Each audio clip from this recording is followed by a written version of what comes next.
에베소서 4장 7절에서 16절까지 말씀입니다. 신약성경 314페이지 에베소서 4장 7절에서 16절까지 말씀 다 찾으신 줄 알고 한 절씩 교독하겠습니다. 우리가 각 사람에게 그리스도의 선물의 분량대로 은혜를 주셨나니 그러므로 이르기를 그가 위로 올라가실 때에 사로잡혔던 자들을 사로잡으시고 사람들에게 선물을 주셨다 하였도다. 올라가셨다 하였음즉 땅 아래 낮은 곳으로 내리셨던 것이 아니냐 무엇이냐. 내리셨던 그가 곧 모든 하늘 위에 오르신 자니 이는 만물을 충만하게 하려 하심이라. 그가 어떤 사람은 사도로, 어떤 사람은 선지자로, 어떤 사람은 복음 전하는 자로, 어떤 사람은 목사와 교사로 삼으셨으니 이는 성도를 온전하게 하여 봉사의 일을 하게 하며 그리스도의 몸을 세우려 하심이라. 우리가 다 하나님의 아들을 믿는 것과 아는 일에 하나가 되어 온전한 사람을 이루어 그리스도의 장성한 분량이 충만한 데까지 이르리니 이는 우리가 이제부터 어린아이가 되지 아니하여 사람의 속임수와 간사한 유혹에 빠져 온갖 교훈의 풍조에 밀려 요동하지 않게 하려 함이라. 오직 사랑을 해서 참된 것을 하며 범사에 그에게까지 자랄지라. 그는 머리니 곧 그리스도라. 그에게서 온 몸이 각 마디를 통하여 도움을 받음으로 연결되고 결합되어 각 지체의 분량대로 역사하여 그 몸을 자라게 하며 사랑 안에서 스스로 세우느니라. 아멘. 아멘. 오늘 말씀 가지고 그리스도의 선물을 따라 수고하고 그리스도의 선물을 따라 수고하고 라는 제목으로 말씀 같이 나누도록 하겠습니다. 우리는 지난 시간 성삼위 하나님께서 하나 된 것 같이 교회가 하나 되어야 한다, 삼일체 하나님을 본받아 그대로 하나 되어야 한다 라는 말씀을 나누었습니다. 바울은 교회의 하나됨이 교회의 본질이고 목적이고 또 그 안에서 하나님을 닮아가는 모습이라고 말했습니다. 그리고 오늘 본문에서 바울은 교회의 하나됨에 의해 봉사에 대한 이야기들, 하나님을 위해서 어떻게 우리가 봉사해야 되는지에 대한 이야기들을 들려주고 있습니다. 가장 먼저 11절 말씀에 보면 다시 교회 안에 있던 직분자에 대해서 바울이 말하고 있는 것을 볼 수 있습니다. 바울이 말하고 있는 11절의 직분자의 모습은 다음과 같습니다. 사도, 선지자, 복음 전하는 자, 목사와 교사, 교회에 봉사하는 자들의 모습이 우리에게 소개되고 있습니다. 당시의 사도는 예수님에게 직접 가르침을 받았던 12명의 제자들을 부르는 또 다른 말이었습니다. 또한 특별히 다메섹 도상에서 예수님을 만났던 바울도 사도라고 인정을 받는 예외적인 경우도 있었습니다. 그들의 권위를 가지고 그리스도의 교훈을 전했고 부활을 증거하는 역할을 감당했던 사람들이었습니다. 왜냐하면 그들이 가장 가까이에서 예수님께 직접 예수님의 말씀을 들었던 자들이었고 가르침을 따라 살 수 있는, 그리고 가장 잘 증언해 줄 수 있는 사람들이었습니다.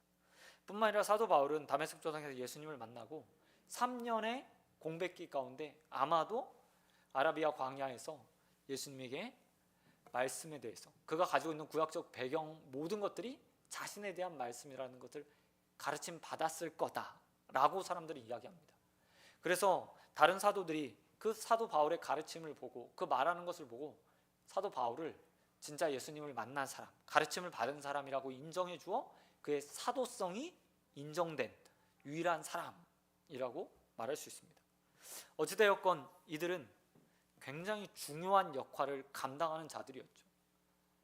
예수님께 직접 들었던 그 말씀들을 살아서 증언해 주는 사람들이었기 때문이었고 부활의 주님을 보았던 그들이 정말 하나하나 예수님이 어떤 분이신가 증거해 줄 수 있는 사람들이었습니다.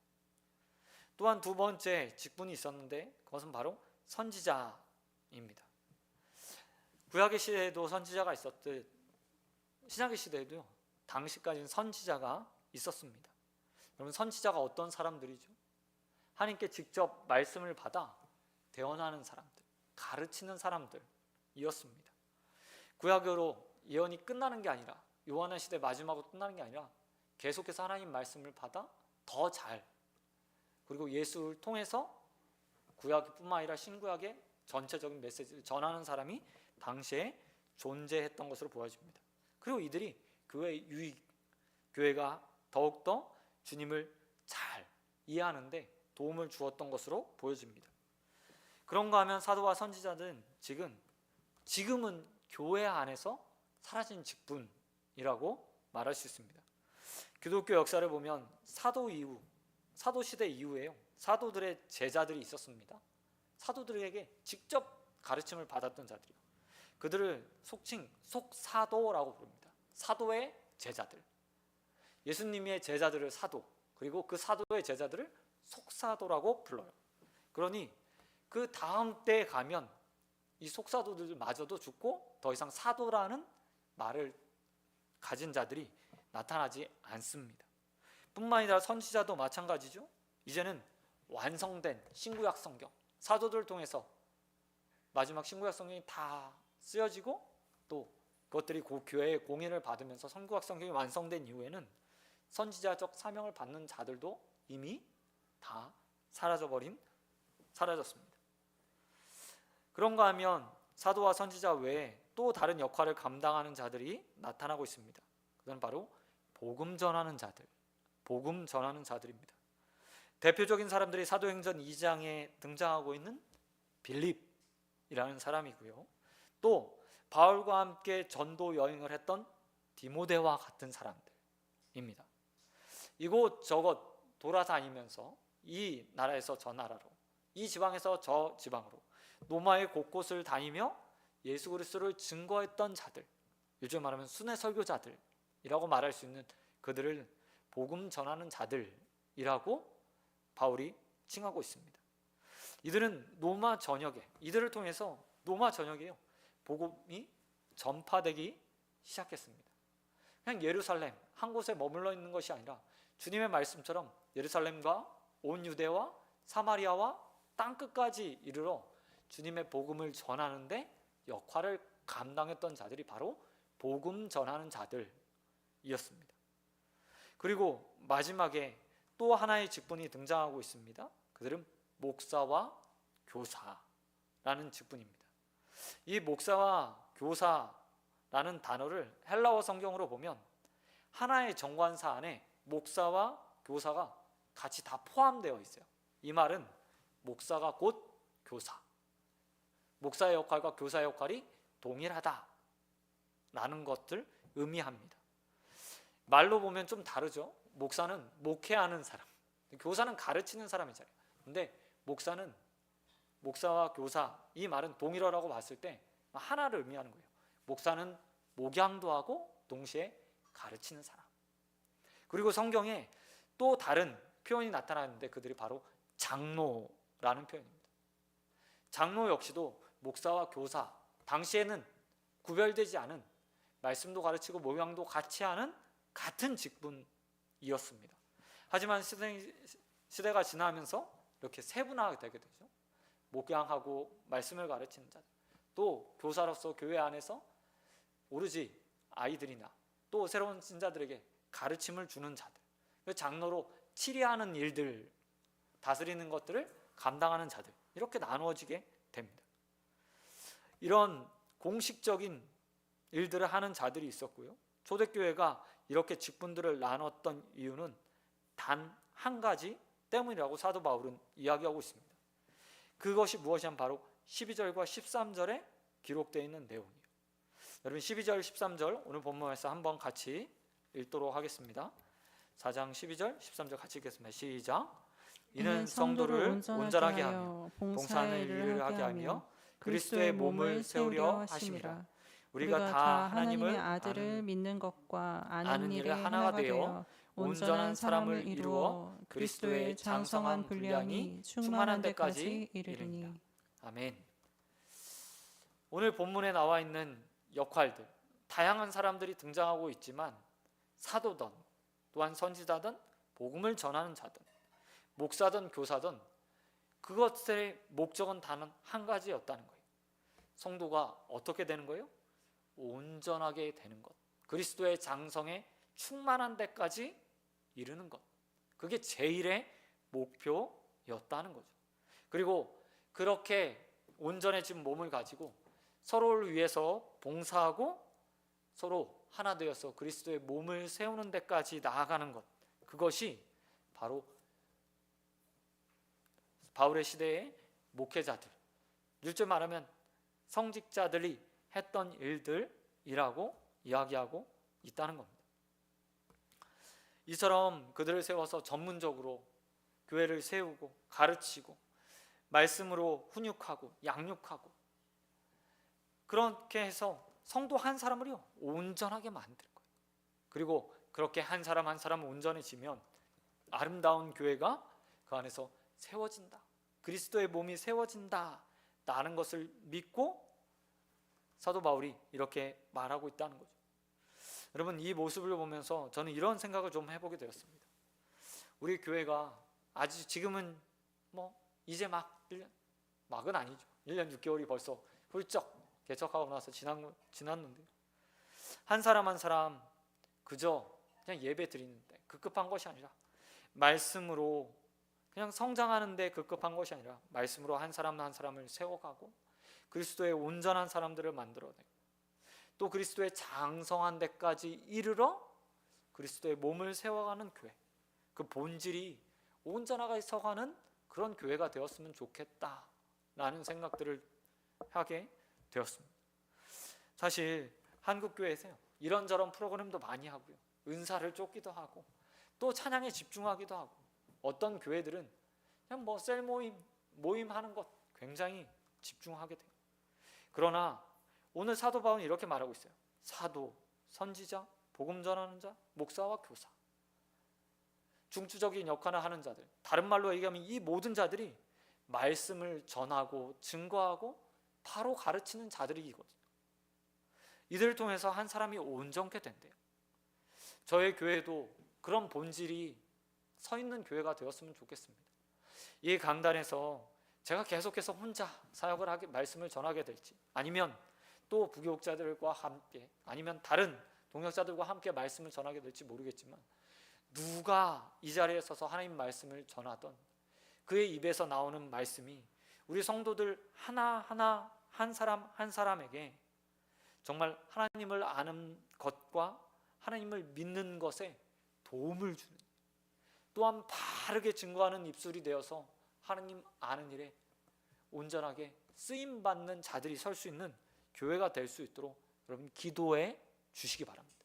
그래서 무엇보다 말씀이 살아있는 교회가 되어서 우리가 온전케 하는 역사를 말씀 속에서 맛보게 되길 주님의 이름으로 축원드립니다.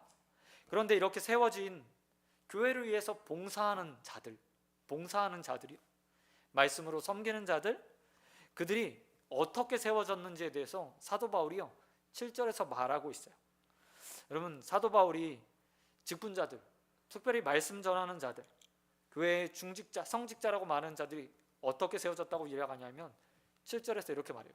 그들은 그리스도의 선물을 받은 자, 은혜의 분량대로 선물을 받은 자라고 이야기하고 있다는 거예요.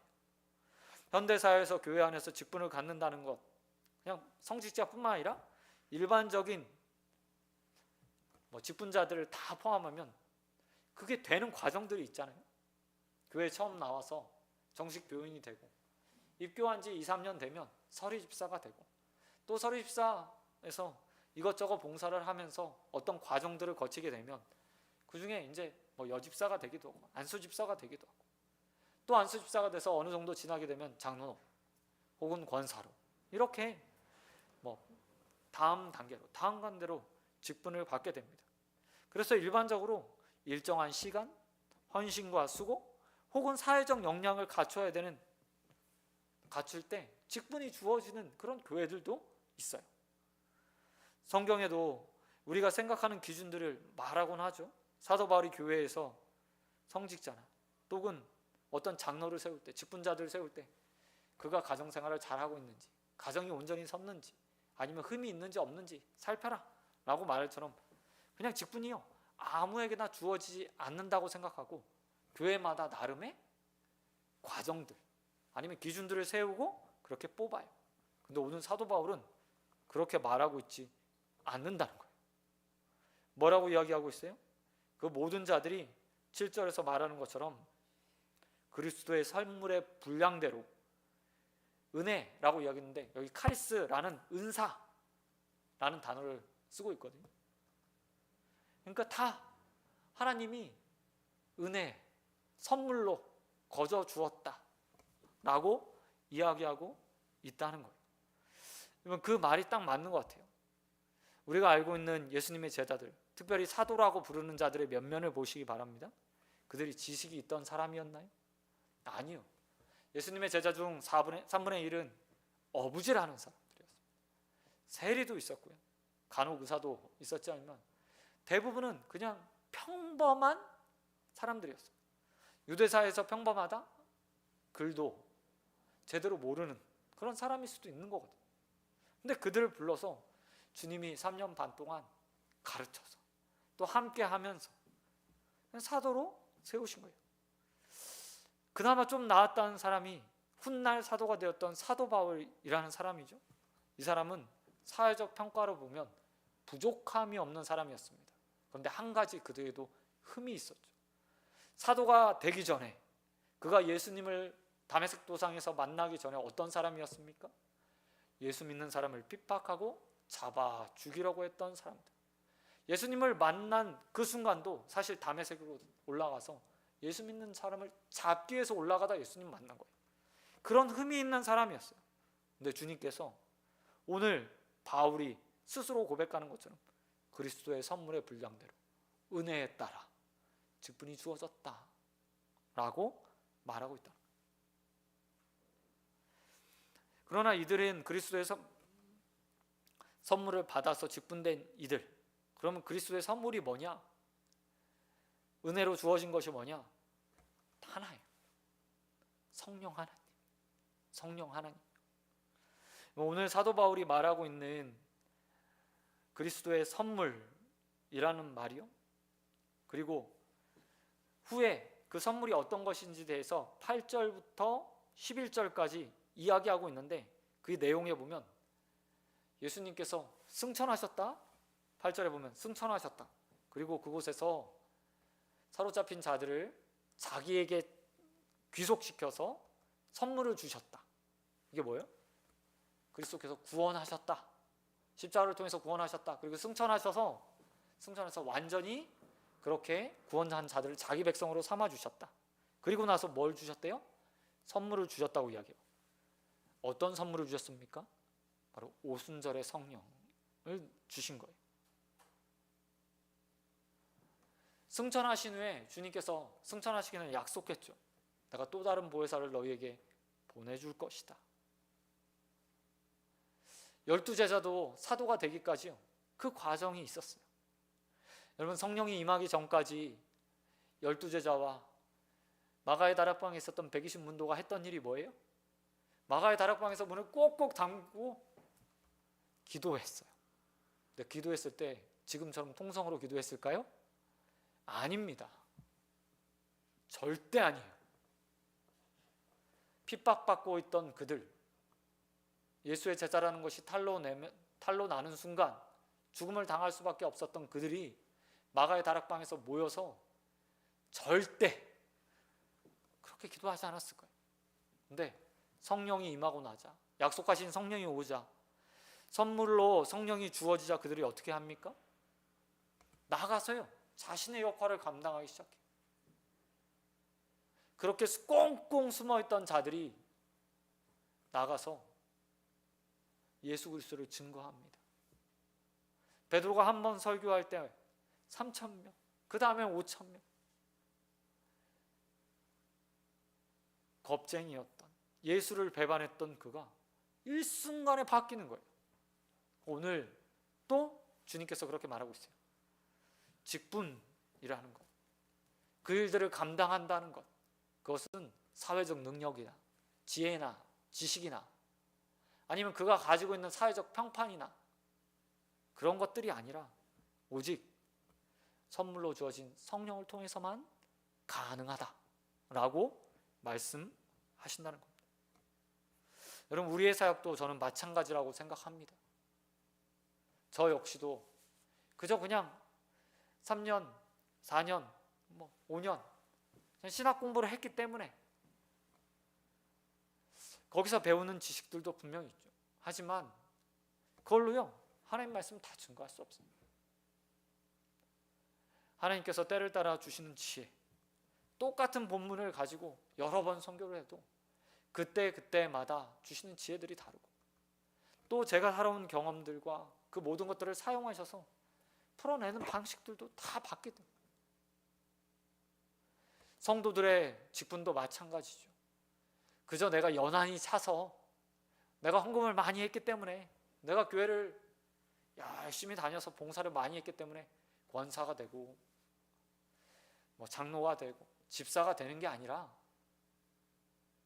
주님께서 부족한 자들에게 선물로 은혜로 직분을 주시고 그것들을 감당케 하신다는 겁니다. 그러기에 부족한 면들이 생긴다면 그 가운데 기도하면서 그 일들을 감당해야 되는 거죠.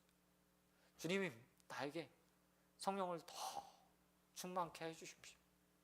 성령의 충만함들을 허락하여 주시사 하늘로부터 내려온 그 성령과 함께 귀한 사역들을 감당하며 살게 해달라고 기도하시며, 주님께서 주신 직분들을 감당하는 저와 여러분 되시길 우리 주님 예수 그리스도의 이름으로 축원드립니다. 그런가 하면 바울은 마지막으로 이렇게 직분을 통해서 그리스도의 몸을 세워가는 과정에 대해서 12절 이하에 기록하고 있어요. 16절을 보면 하나 중요한 단어가 나와요. 그 단어가 뭐냐면 온몸이 각 마디마다 연결되고 결합되었다. 연결되고 결합되었다라는 겁니다. 그럼 바울이 또다시 교회의 통일됨, 하나됨을 대해서 이야기하고 있어요. 그리스도 안에서 한 몸을 이루는 과정에 대해서 뭐라고 얘기해요? 연결, 결합이라고 이야기하고 있어요. 근데 참 재밌는 게 이게 몸이라고 이야기하잖아요. 근데 몸으로 이야기하면 이게 유기적 결합, 화학적 결합, 이게 다 포함되는 거예요. 사실 건물을 짓다 보면 벽돌을 이렇게 넣잖아요. 근데 건물을 지면서 벽돌 하나 그냥 뺀다고 해서 건물 전체가 와르르 무너지는 경우들은 흔하지 않아요. 기초와 주춧돌이 잘 세워져 있으면 외벽에 있는 벽돌 구멍 송송 일부러 그렇게 빼서 건축도 하잖아요. 근데 몸은 다르죠. 어느 장기 하나가 없으면 전체가 문제가 생깁니다. 피부가 아무것도 아닌 것 같지만 이 피부가 벗겨지면 어떻게 돼요? 세균들이 침투하고 다른 병들이 생기기 시작해요. 치아 하나가 없으면 먹고 마시고 씹는데 불편함들이 생기는 거예요. 사도 바울이 지금 이렇게 말하고 있어요. 성도 한 사람 한 사람이 온전한 분량으로 세워지는 것, 그것도 중요하지만 그렇게 해서 직분자들을 통해서, 성직자를 통해서, 말씀 전하는 자를 통해서 한 성도가 온전케 하는 목적이 뭐냐? 그 한 사람 한 사람 한 사람 한 사람이 모여서 온전한 몸을 이루기 위함이라고 말하고 있다는 거예요. 바울이 14절 말씀에서 말하는 것처럼 성도 한 사람이 믿음 안에서 작은 아이에서 성장하고 세상의 속임수, 유혹, 세상 풍조를 따르지 않고 요동하지 않아 견고한 사람들 됩니다. 그리고 그들이 자신의 직분을 감당하게 돼요. 근데 여기서 끝나는 게 아니라 그렇게 돼서 교회가 써가는 거예요. 또 다시 들어온 어린 자가 그 안에서 그들의 수고와 땀 흘림과 일함을 통해서, 말씀 전함을 통해서 또 아이에서 장성한 데까지 그리스도의 충만한 분량까지 자라나 또 성인이 되면 그 역할이 계속해서 무한히 반복되고 온전한 교회가 세워지게 되는 거죠. 근데 만약 이런 과정들 가운데 한 사람이 탁 빠진다? 그러면 그 유기적인 모든 것들이 다 흐트러지게 되는 거죠. 여러분, 많은 성도들이요 이 사실을 몰라요. 나 하나 신앙생활 잘하면 되지, 내가 온전히 서 있으면 되지, 나만 잘 믿으면 되지, 라고 생각들을 많이 해요. 요즘에는 신앙의 공동체성, 하나됨, 통일이라는 생각들이요 굉장히 많이 부족해요. 그래서 자신 하나의 믿음, 그것만 잘 지키면 된다고 생각하는데 그렇지 않거든요. 이 안에서 예배드리는 모든 지체가 다 하나의 몸을 이루는 연결되어진 자들이고 또 결합되어진 자들이에요. 그리고 그것 하나가 없으면 부족함이 생기는 거예요. 그러기에 서로를 바라보면서 그저 떼어낼 수 있는 벽돌 하나 정도 생각하지 않게 되길 소원합니다. 그들이 비록 지금은 어리고 장성한 데 이르지 못했을지라도 한 사람을 말씀으로 세워가고 충만하게 하고 또 장성한 그리스도의 충만한 데까지 이르게 해서 그들을 통해서 서로 기대어 가고 또 세워져 가는 일에 저와 여러분이 쓰임받게 되기를 우리 주님 예수 그리스도의 이름으로 축원드립니다. 말씀 맺도록 하겠습니다. 여러분, 오늘 사도 바울은 당시에 굉장히 중요했던 직분, 특별히 말씀을 전하는 지금의 성직자, 목사와 같은, 전도사와 같은, 강도사와 같은 자들에 대해서 이야기하고 있어요. 근데 저는 이런 자들만 직분받은 자라고 생각하지 않습니다. 우리 모두가 다 똑같은 일들을 하는 자들, 단지 그 일을 전문적으로 하느냐, 저 같은 사람들은 그냥 업이죠, 업. 하나님께서 특별히 부르셔서 더 열심히 또 자세히 성도를 세워가라고 그냥 과정들을 거쳐서 목사라는 직분을 얻은 거예요. 하지만 다들요 성경을 통해서 말씀을 알고 배우고 또 누군가에게 그 말씀을 전함으로 교사도 될 수 있고 가르침을 줄 수 있는 자들도 되고 복음 전도자들도 될 수 있는 거예요. 뿐만 아니라 때로는 현대사회에 있는 직분자들처럼 장로로서 봉사하기도 하고 안수 집사로 교회의 제동들과 살림들을 관리하면서 교회가 건실하게 커갈 수 있도록 물질적으로 도움이 되는 자들도 있고요. 집사가 되어서 정말 그 단어에 말하는 것처럼 열심히 쓸고 닦고 또 관리하면서 많은 사람들을 섬기는 일에 쓰임 받는 자들도 있는 거예요. 그리고 그렇게 유기적인 공동체가 돼서 그리스도의 몸 하나하나가 세워져 가는 거예요. 그러기 위해서 우리가 먼저 해야 될 것은 말씀 안에서 장성한 자가 먼저 되어야죠. 그리고 이를 위해서 성령의 충만함들을 추구해야 합니다. 사실 성령 하나님은 이미 주님께서 약속하신 대로 우리에게 오셨고 우리 안에 내주 계십니다. 성령 충만은 또 다르죠. 그 말씀에 귀 기울이고 순종하고 성령 하나님께서 우리의 말씀을 가지고 우리의 양심에 놓고 하실 때 내 생각과 뜻과 경험과 다를지라도 아멘하며 순종하는 것, 그것이 성령 충만이거든요. 단순히 방언을 말하고 능력을 행하는 게 아니라 그게 가장 중요한 성령 충만인 거예요. 그렇게 해서 온전한 사람이 되고 그걸 가지고 교회를 위해서, 성도를 위해서, 그리스도의 몸을 위해서 봉사하는 일들을 하는 거예요. 그런 사람들이 많은 교회가 그리스도의 몸을요 온전하게 세울 수 있는 교회가 되는 거예요. 그리고 또 다른 사람들이 그렇게 어린아이에서 그 봉사를 통해서 장성한 자가 되는 선순환들이요 계속해서 이루어져요. 우리 교회를 위해서 여러분 기도해 주시기 바랍니다. 먼저 저와 같은 말씀을 전하는 자가 바로 설 수 있도록, 말씀이 바로 증거되는 교회가 될 수 있도록, 또 그 말씀 가운데서 우리 온 성도들 한 사람 한 사람이 온전해지고 그리스도의 장성한 분량에 이르고 또한 그렇게 성장을 해 봉사하는 일에 수고하며 다른 사람을 섬기고 또 교회 안에 들어온 자들이 어린아이에서 말씀의 섬김과 봉사하는 자들의 섬김을 통해서 또 다시 성장하는 선순환들이 이루어지는 교회가 될 수 있도록 위해서 여러분 기도해 주시기 바랍니다. 그리고 우리 그 일에 함께 충성하게 되길 소원합니다. 우리 한 사람 한 사람이 그리스도의 몸이라는 것을 믿고 서로 연락되고 결합되어서 유기적으로 함께 한 곳을 바라보고 나아가 아름다운 교회를 세우게 되길 우리 주님 예수 그리스도의 이름으로 축원드립니다. 아멘. 이 시간 기도하도록 하겠습니다. 하나님 아버지 감사합니다. 하나님 아버지, 우리가 말씀을 통해서 그리스도의 장성한 분량에 이르길 소원합니다. 온전해지길 소원합니다.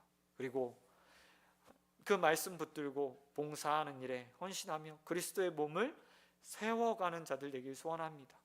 아버지, 우리를 붙들어 주시옵시고 우리 안에 계신 성령 하나님의 말씀을 따라 순종하며 성령 충만한 삶을 살아갈 수 있는 자들 될 수 있도록 은혜 베풀어 주시옵소서. 또한 우리 교회가 서로 연결되어 연합하여서 하나님 결합하여서 아름다운 교회를 만들어가길 소원합니다. 분쟁하고 싸우고 다투는 교회가 아니라 하나 되는 교회가 되게 하여 주시옵시고 속임수와 간사함과 유혹과 세상의 온갖 교훈과 풍조가 밀려오는 이 시대 가운데서 온전하게 믿음을 지키는 교회 될 수 있도록 은혜 베풀어 주시옵소서.